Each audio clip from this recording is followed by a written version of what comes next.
Hey everyone, this is the second part of our second day of solving literal equations. Okay, once again, just like the previous video, I'm going to give you a couple of examples to look at, and I want you to write these equations down.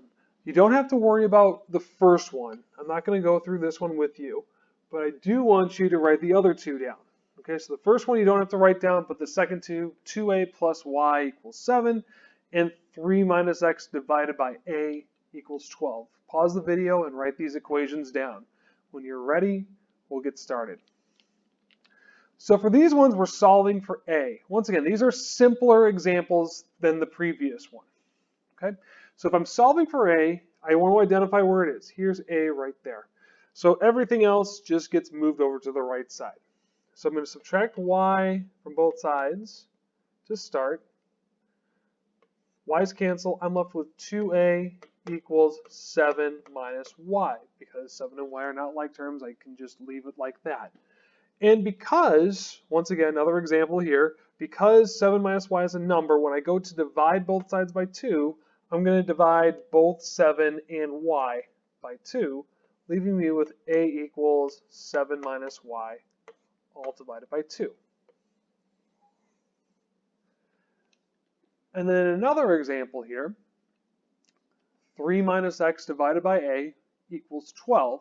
The variable we're solving for is in the denominator, so I'm going to dig that out by multiplying both sides by a. A's cancel on the left side. I'm left with 3 minus x equals 12a, or 12 times a.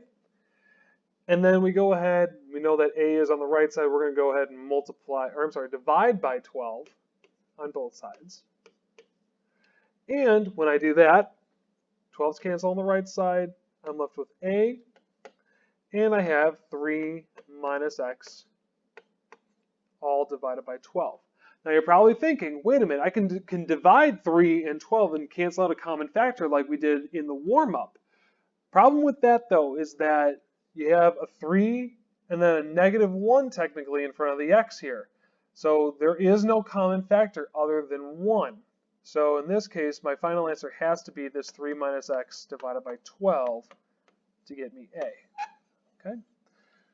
So make sure you are completing the exit slip that's posted on our HyperDoc. Make sure you're completing worksheet 8 as well if you have not done that so. And I will see you guys on Monday. Have a great weekend.